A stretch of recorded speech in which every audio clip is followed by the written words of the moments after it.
On the second day of the extended trip, as Zachary and Brenly navigated the rugged trails of Yosemite, the serenity of the forest and the distant roar of waterfalls masked the subtle tension that began to creep into the air. For Zachary's phone, which had been a lifeline to the outside world, suddenly went dead without warning, leaving them isolated in the vast wilderness. And although he initially assumed it was a temporary malfunction or lack of signal, the hours stretched into an uneasy silence, the absence of communication weighing heavily on his mind as he tried to maintain a calm demeanor for Brenly, whose excitement had not waned, but whose young instincts picked up on the subtle strain in her father's voice. And as night fell with a blanket of stars stretching overhead, Zachary realized that repeated attempts to reach anyone had failed. No messages were being sent or received, and the sense of isolation became increasingly oppressive. While back home, Brittany, who had returned with her friend and tried to maintain a semblance of normalcy, answered calls from Zachary's brother Jack with a casual tone that seemed almost rehearsed, insisting that she was fine and that Zachary and Brenly were simply enjoying the remainder of their trip, despite the growing concern evident in Jack's voice. A concern that escalated as he noticed Zachary's phone remained unreachable. And after several failed attempts to establish contact over the following days, Jack, unable to shake the gnawing fear that something was terribly wrong, decided to file a missing persons report with the police, initiating a formal investigation that would expose a web of tension, suspicion, and unspoken truths. For Brittany's demeanor during questioning appeared guarded, defensive, and at times frustrated, hinting at a strained relationship she had maintained with Zachary over the years, a relationship marked by small betrayals, fleeting indiscretions, and emotional distance that had been carefully overlooked in the name of family unity. And as investigators dug deeper, past incidents surfaced, including moments when Zachary had caught Brittany engaging in behavior that betrayed trust, such as communicating with men in secret or sending inappropriate photos. Yet his patience and restraint, driven by a desire to shield Brenly from adult conflict, painted a portrait of a man determined to maintain normalcy amid uncertainty, even as shadows of doubt began to creep into the minds of those trying to piece together the family's last known movements. The search expanded to include local rangers, neighbors, and anyone who might have witnessed the family along the trail. But Yosemite's vastness and the unpredictability of its terrain rendered the effort both painstaking and uncertain. And as days turned into a week, the absence of tangible clues deepened the sense of dread, with each passing hour amplifying the fear that Zachary and Brenly might have encountered danger beyond human control, leaving authorities, family, and friends suspended in a liminal space between hope and despair, haunted by the forest's indifferent beauty, the unrelenting cliffs, and the knowledge that every moment spent searching might only push them further into the unknown. And yet, despite the growing tension, Zachary's presence in those woods, steadfast and protective, and Brenly's resilience and curiosity, remained shrouded from the world as the silence of Yosemite swallowed their voices and the unanswered questions multiplied, setting the stage for a mystery that would endure for years, a disappearance that would challenge investigators, test familial bonds, and leave a lingering shadow over the lives of everyone connected to the father and daughter who had vanished without a trace. In the sweltering summer of 2013, Zachary, a 47-year-old man whose life had long been a careful balance between work, family, and the quiet disappointments of daily routine, decided that he would take his wife Brittany, 36, and their 10-year-old daughter Brenly, who had been eagerly counting down the days of her first extended school break in a year, on a long-awaited hiking trip to the majestic wilderness of Yosemite National Park, a place they had all dreamed of visiting, not just for the grandeur of the towering cliffs and cascading waterfalls that seemed to defy the very laws of gravity, but for the rare opportunity to escape the relentless pace of the city, where traffic, noise, and the ceaseless demands of modern modern life had begun to fray the edges of their family's bonds, a trip that Zachary hoped would serve both as a moment of connection and as a chance to create memories that Brenly could carry with her long after the scent of pine and the crisp mountain air had faded into her childhood recollections.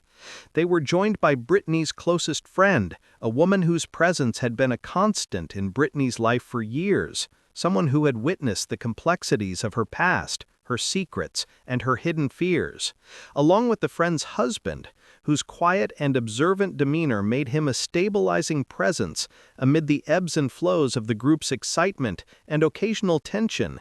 And together they set off early in the morning, backpacks heavy with supplies, cameras ready to capture the awe-inspiring scenery, and hearts buoyed with anticipation, unaware that the day would unfold in ways that none of them could have predicted, as the trail led them past ancient sequoias whose trunks were wider than houses, across streams that glittered like fractured glass in the sunlight, and along cliff edges that promised both exhilaration and a sobering reminder of nature's indifference to human presence. By mid-afternoon, laughter and playful teasing filled the air, Brenly darting ahead on narrow paths, Zachary keeping a watchful eye, while exchanging occasional glances with Brittany, whose smile, though radiant in the golden light, carried a faint edge of worry that only her friend seemed to notice. And yet, as the sun began its slow descent toward the horizon, casting long shadows that danced like specters across the jagged rocks, Brittany's friend received urgent news that her father had been in a serious accident and would require her immediate presence back home, and without hesitation, she insisted that her husband accompany her, explaining with a mix of anxiety and resolve that she could not leave her father alone at such a vulnerable moment. And although Zachary, ever practical and protective, suggested that perhaps they should all cut the trip short and return together, Brenry's pleading eyes, wide with disappointment and the fierce determination only a child on the brink of adventure can summon, persuaded him to reconsider. And after tense discussions, Zachary made the difficult decision to allow Brittany to return with her friend, while he and Brenly remained for 2 additional days. A compromise that left the air thick with unspoken tension, the trail seeming simultaneously inviting and ominous. And though Brittany kissed her daughter on the forehead and whispered reassurances about staying safe, neither parent could have imagined that the decisions made in those golden hours, the split between families, and the allure of Yosemite's wild beauty would mark the beginning of a disappearance that would haunt everyone connected to them for years to come, as the wilderness stretched vast and indifferent before Zachary and Brenly, carrying with it secrets that the mountains themselves seemed determined to guard. As the investigation into the disappearance of Zachary and Brenly unfolded, the vastness of Yosemite became both an ally and an obstacle, for its towering cliffs, dense forests, and winding trails concealed countless possibilities, each more unsettling than the last, and as authorities dispatched search teams, rangers, and volunteers to scour the rugged terrain, the absence of any tangible clues only deepened the mystery, creating a tension that gnawed at the edges of everyone involved. While back home, Brittany, who had returned with her friend and attempted to maintain a semblance of normalcy, found herself under the probing eyes of investigators, journalists, and neighbors alike, each question and inquiry peeling away the layers of her composure, revealing glimpses of a woman whose past choices and concealed frustrations were now entwined with the fate of her missing husband and daughter. And as police combed through records, phone logs, and eyewitness accounts, the tension within Brittany's narrative began to surface, exposing subtle contradictions, lapses in memory, and the faint traces of resentment she had harbored over years of marital strain. Resentment fueled not only by the long hours Zachary had dedicated to work and parenting, but also by moments of betrayal that had quietly eroded the foundation of their relationship. Incidents when Zachary had discovered her engaging in communications with other men, sending inappropriate photographs, and maintaining connections that he had chosen to overlook in order to preserve stability for their daughter. Actions that, now, under the lens of scrutiny, cast shadows over Brittany's innocence and raised questions about her potential involvement. Yet despite the growing suspicion, investigators struggled to locate evidence that could link her to the disappearance, for there were no footprints leading off the trail, no personal items abandoned in obvious locations, and no witnesses who could place her in proximity to Zachary and Brenly during the critical hours, leaving the case suspended in a liminal state between theory and fact.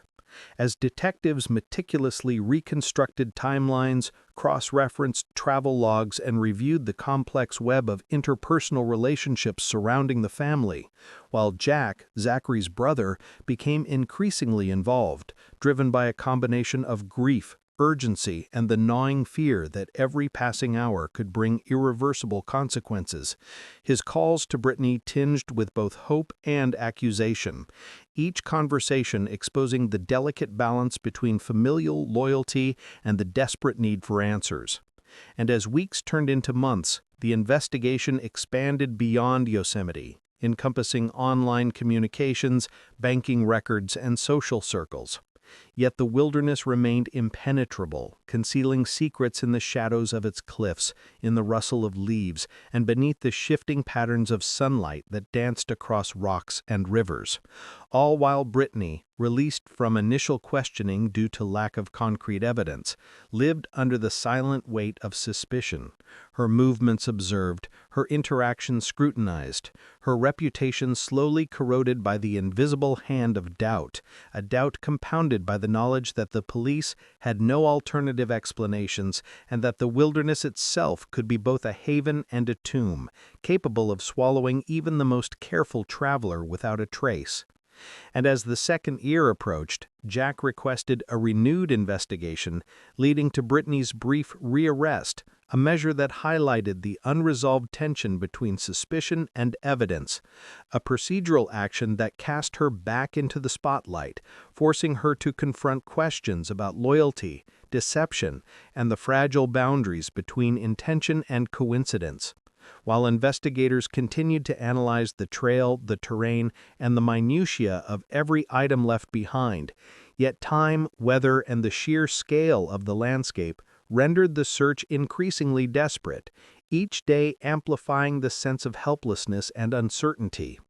And as the months stretched into years, the narrative surrounding Zachary and Brenly evolved from immediate concern to haunting speculation, with each passing season layering new myths, conjectures, and uneasy theories over the stark reality that no trace of father or daughter had been found, leaving everyone connected to the case, family, friends, and authorities, entrapped in a relentless cycle of hope, fear, and anticipation, a cycle that would continue until some distant discovery, a fragment of clothing, a piece of paper, or the glint of a forgotten shoe would remind them that the wilderness had its own rules, that time could preserve and conceal simultaneously, and that the mystery of Yosemite, with its cliffs, forests, and silent expanses, remained as impenetrable, eerie, and unforgiving as the day Zachary and Brenly vanished from the world, leaving behind only questions, suspicion,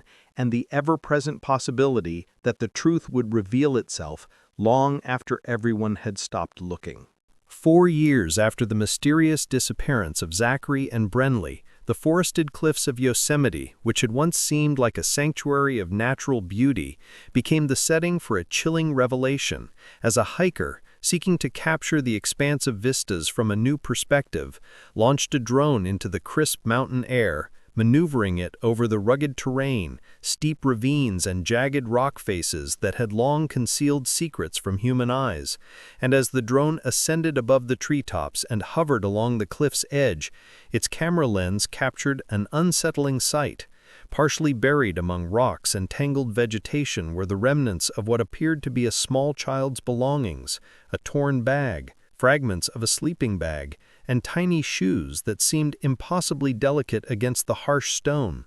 while a crumpled piece of paper lay nearby, its writing obscured and illegible after years of exposure to wind and rain, and the hiker, a mixture of curiosity and apprehension gripping him, immediately contacted authorities, reporting the discovery in a voice that betrayed both disbelief and unease. And within hours, local police, search and rescue teams, and forensic specialists arrived at the site, navigating the same treacherous terrain that had claimed the attention of countless search efforts years before, combing the cliffside with meticulous care, documenting every detail, and realizing almost immediately that the items bore unmistakable signs of long-term exposure, as if nature itself had held on to them, preserving the fragments while erasing anything that might provide clarity.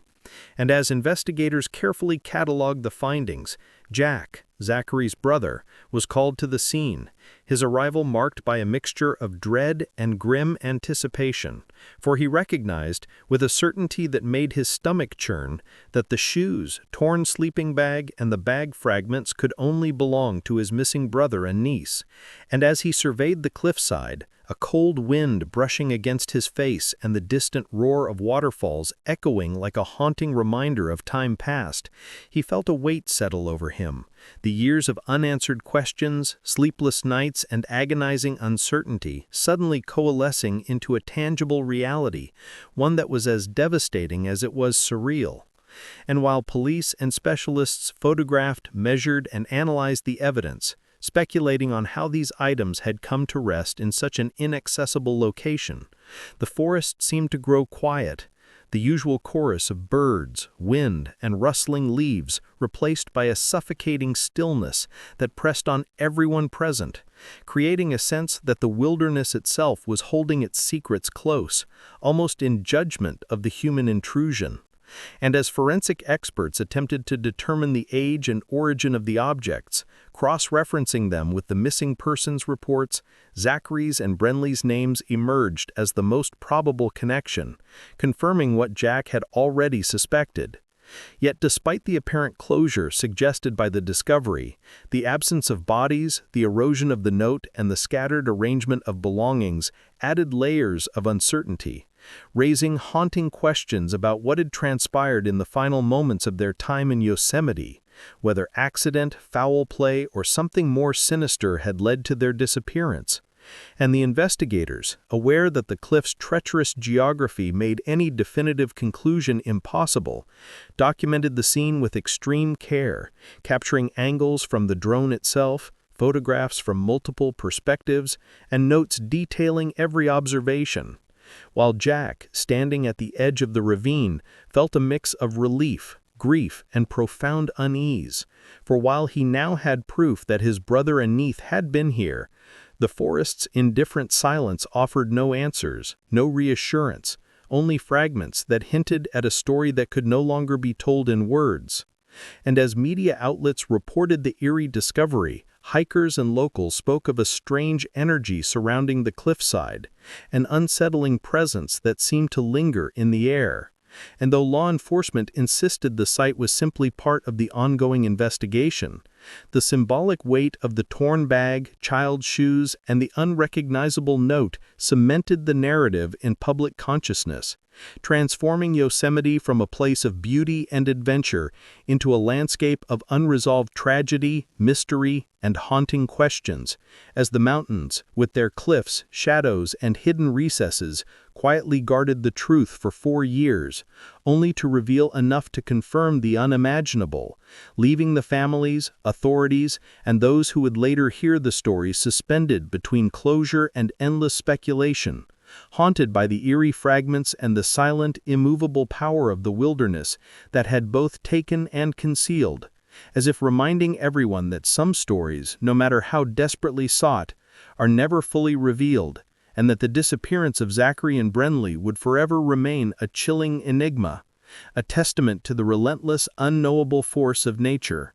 and a reminder of the fragility of human life when set against the vast, indifferent expanse of Yosemite. Despite the discovery of the torn bag, fragments of a sleeping bag, tiny shoes, and a crumpled, weathered piece of paper on the cliffside of Yosemite 4 years after their disappearance, The absence of Zachary and Brenly's bodies left a void that no investigation could fill, and as forensic teams meticulously documented every detail, photographing each item from multiple angles and carefully preserving evidence for analysis, the grim reality settled over their family and the authorities like a weight that could not be lifted. For while these remnants confirmed that the father and daughter had been somewhere on the unforgiving cliffs, they offered no answers to the fundamental question of what had truly happened in those final hours, leaving Jack, Zachary's brother, to wrestle with a torrent of emotions that ranged from grief and despair to a gnawing, obsessive need for understanding, while Brittany, whose relationship with Zachary had long been strained by moments of betrayal, secrecy, and unspoken resentments, found herself living under the constant scrutiny of friends, neighbors, and investigators, her life quietly dissected and judged even as she insisted on her innocence. And the wilderness itself, with its towering cliffs, shadowed recesses, and dense forests, seemed to mock human attempts at clarity, preserving the secrets of the vanished in a silence so profound that even the wind, rustling leaves, and distant waterfalls could not mask the eerie emptiness that clung to the area, creating an atmosphere in which anyone who ventured near the discovery felt a subtle, almost imperceptible unease, as though the cliffs themselves remembered or perhaps resented the intrusion of curious eyes and probing minds. And yet, amid the uncertainty, the fragments became symbols of loss and memory, tangible connections to lives abruptly interrupted, prompting media coverage that painted the story as both a cautionary tale and a haunting mystery, while psychologists, investigators, and family members speculated endlessly on the events that might have led to the disappearance, theorizing about accidents, missteps along the treacherous trails, or even the faint possibility of foul play, all the while knowing that the truth, if it could ever be known, was buried in a wilderness that had swallowed father and daughter whole, leaving only pieces of belongings to whisper stories that words could not fully capture. And as months passed, hikers continued to report an unsettling sense of presence near the cliff, an inexplicable feeling of being watched, of standing in the shadow of a tragedy too vast to comprehend, while Jack, Zachary's brother, grappled with the simultaneous relief that something had been found and the torment of knowing that no closure could come without Zachary and Brenly themselves, and Brittany, still living her life under the weight of suspicion and unanswered questions, became a quiet participant in a narrative that had grown beyond any individual's control, as the mountains, cliffs, and forests of Yosemite maintained their immutable silence, guarding secrets that were never meant to be unearthed. And though the discovery provided fragments, proof of existence, and confirmation that the vanished had been present in the harshest reaches of the park, it left the story incomplete, unresolved, and profoundly haunting, creating a legacy of loss, unanswered questions, and the lingering fear that in nature's vast and indifferent expanse, human life could be erased, remembered only in the smallest of remnants, and that some mysteries, no matter how desperately sought, would remain suspended in time, untouched by explanation, yet impossible to forget, ensuring that the disappearance of Zachary and Brenly would haunt Yosemite, their family, and all who learned of their story for generations to come, a chilling reminder of the fragility of life and the unfathomable power of the wilderness to hide, protect, and ultimately to obscure the truth.